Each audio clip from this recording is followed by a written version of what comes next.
लड़की जब का बर्थडे रहेगा तो लड़का सब बड़ा सीआर गिफ्ट देगा सर। ओह माय गॉड, कितना अच्छा सीआर है। मने मन सोचे कि एकरा से तो अच्छा पहिलका वाला दिया था। ठीक है, तुम्हारी तरह बात करते, हमें सिखाएंगे लोग कि हमारा दोस्त कौन होगा दुश्मन कौन होगा। No one can teach us, we will decide our future. Budget प्रस्तुत की थी ना, तो न्यूज का हेडलाइन आया था साड़ी पहन के प्रस्तुत किया गया बजट। तो थोड़ा समझ में नहीं आ रहा था कि हेडलाइन साड़ी है या बजट। मोदी बहुत होशियार है, हमेशा अपना चेहरा एकदम बढ़िया रखा। अनुच्छेद 112 बजट। देखिए, संविधान में बजट शब्द की चर्चा नहीं है, बल्कि वार्षिक वित्तीय विवरण शब्द की चल रहा है। एनुअल फाइनेंशियल रिपोर्ट है, वार्षिक वित्तीय विवरण। वार्षिक वित्तीय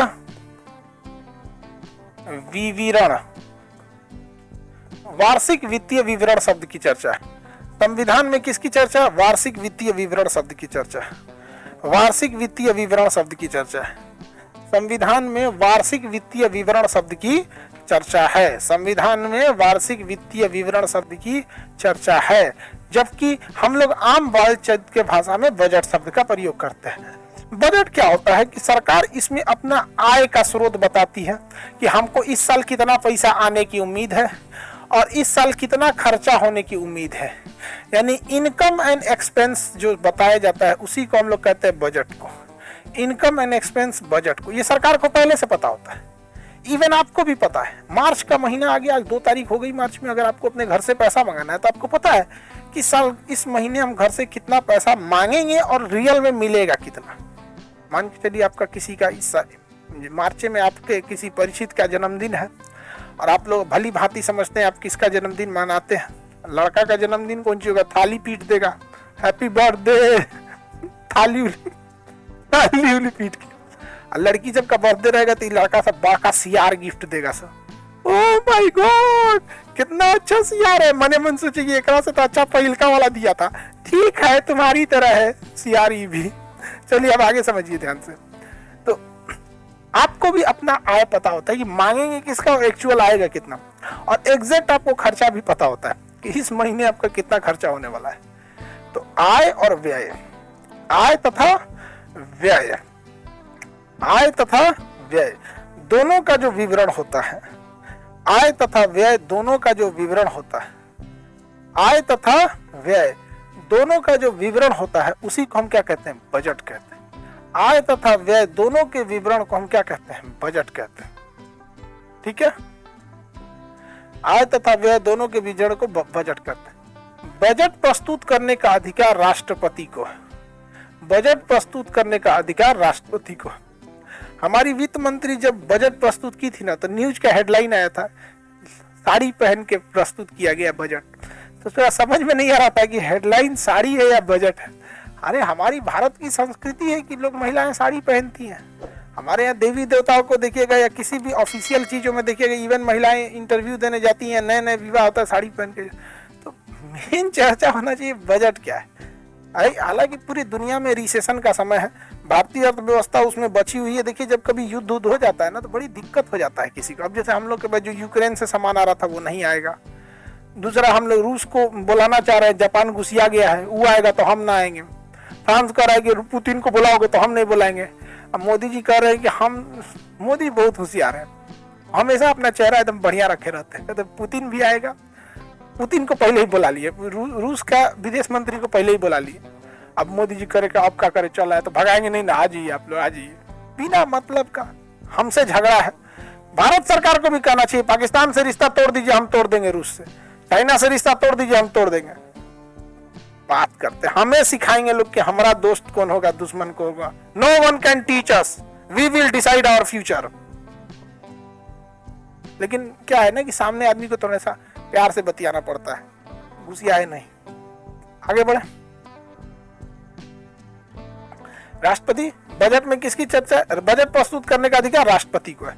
लेकिन राष्ट्रपति को इतना फुर्सत है, 2 घंटा लगता है बजट को पढ़ने में। बताइए ना, साल भर में कहाँ कहाँ से पैसा आएगा, जीएसटी से कितना आएगा, इनकम टैक्स से, टीडीएस से कितना आएगा, कहाँ से कितना पैसा आएगा, सामान बेच के कितना आएगा, एयर इंडिया बेच के कितना आएगा, LIC बेच के कितना आएगा, रेलवे स्टेशन बेच के कितना आएगा, बेचने उचने से कितना पैसा आएगा, उसका सरकार कहाँ कहाँ खर्चा करेगी, यूपी को कितना देगी, बिहार को कितना, दिल्ली को कितना, सड़क पे कितना, सेना में, वायुसेना, थल सेना, नौसेना, रेलवे को, पूरा डिपार्टमेंट पढ़ते पढ़ते आदमी बेहोश हो जाता। अरे बाप रे बाप, बहुत चिल्ला दिए हम यहाँ पे। समझ गया, बजट पढ़ना बहुत मुश्किल काम है। लेकिन वो किससे प्रस्तुत कराते हैं? वित्त मंत्री से। किससे? वित्त मंत्री से। अब एक समय था, वित्त मंत्री थे हमारे अरुण जेटली जी, उनके किडनी में प्रॉब्लम था, सीरियस प्रॉब्लम था, बच भी नहीं पाए, तो उन्होंने ना बजट प्रस्तुत करा दिया पीयूष गोयल से। उन्होंने बजट प्रस्तुत करा दिया पीयूष गोयल से। देखिए, बजट प्रस्तुत करने का अधिकार राष्ट्रपति को है। राष्ट्रपति अपना जिम्मा सौंपता है वित्त मंत्री को। अब वित्त मंत्री का किडनी ट्रांसप्लांट हुआ था तो रेल मंत्री प्रस्तुत कर दिया। कौन प्रस्तुत कर दिया? रेल मंत्री, पीयूष गोयल साहब थे उस समय। समझ आ गया कि नहीं आ गया? पीयूष गोयल। आगे बढ़िए। तो भारत में बजट शब्द की चर्चा किसमें है? आर्टिकल 112 में। बजट के स्थान पर एनुअल फाइनेंशियल रिपोर्ट, वार्षिक वित्तीय विवरण शब्द की चर्चा है। बजट एक ऐसा लेखा जोखा होता है जिसमें हम साल भर में संभावित कितने पैसे आ सकते हैं और साल भर में संभावित कितने पैसे जा सकते हैं। ये हम लोग को सरकार एक साल के कितने आय और व्यय होंगे इसका एक रूपरेखा लेखा जोखा सरकार के सामने रखती है। बजट प्रस्तुत करने का अधिकार राष्ट्रपति को है, किंतु यह अमूमन वित्त मंत्री से कराते हैं, लेकिन वो किसी से करा सकते हैं। वित्त मंत्री से पढ़ देते हैं, इससे बजट पढ़ने से पैसा नहीं निकलता है। याद रखिएगा, बजट पास हो गया तो इसका मतलब ये नहीं है कि वो पैसा निकल जाएगा। बजट पास हो गया तो इसका मतलब ये हरगिज नहीं कि पैसा निकल जाएगा। बजट पास हो गया तो इसका मतलब ये हरगिज नहीं हुआ कि पैसा निकल जाएगा। बजट पास हो गया तो इसका मतलब ये हरगिज नहीं कि पैसा निकल जाएगा। ठीक है, चलिए अब ध्यान से समझते हैं पैसा तब कैसे निकलेगा। एक बात बताइए, बजट तो बोल दिए यहां पर, अनुच्छेद 113 में प्राकलन है। प्राकलन एस्टिमेट है। एस्टिमेट देखिए, अगर सरकार ने कहा कि हम बिहार को 2.5 लाख करोड़ रुपया देंगे, कितना देंगे? बिहार को 2.5 लाख करोड़ रुपया देंगे, तो भैया वो 2.5 लाख करोड़ कहां कहां खर्चा होगा? शिक्षा पर कितना होगा, सड़क पर कितना होगा, सबसे केंद्र सरकार बताती है। नहीं तो सरकार को इसे छूट देते तो लो पैसा लो और खर्चा कर दो, तो कुछ चीज में खर्चा कर देता है। अभी बताइए ना, 2.5 लाख करोड़ सरकार सबके अकाउंट में 500 बांट देती, चुनाव जीत जाओ, ऐसे नहीं ना कर सकते हैं। तो उसका पूरा एस्टिमेट बनाने का काम प्राकलन होता है। आर्टिकल 113 में क्या है? प्राकलन। 112 में बजट, 112 में बजट, 113 में प्राकलन, 112 में बजट, 113 में प्राकलन। प्राकलन को आप शॉर्टकट में समझिए आकलन। जैसे आप पापा से बजट मांगिएगा, पापा हमको इस महीने 6,000 रुपये चाहिए, तो पापा कहेंगे अच्छा तुमको 6,000 रुपये चाहिए, ठीक है, क्या होगा? तो बहुत महंगाई बढ़ गई है, फीस देना है, रूम रेंट देना है, गैस महंगा हो गया, तेल महंगा हो गया, इस सब में कहेंगे अच्छा ठीक है, एक काम करो तो लिस्ट भेजो तो कितना कितना खर्चा किए हो पिछले महीने। तो आपको एगो लिस्ट बनाना पड़ेगा पूरा।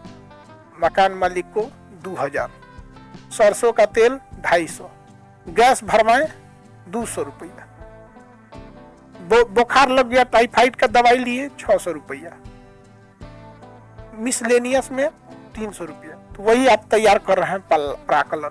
क्या तैयार कर रहे हैं? प्राकलन। किसी को कोई दिक्कत, किसी को कोई दिक्कत, अगर किसी को कोई दिक्कत नहीं तो कोई बात नहीं। चिन्ह तथा प्रतीक। कमल का संस्कृति और सभ्यता का प्रतीक है।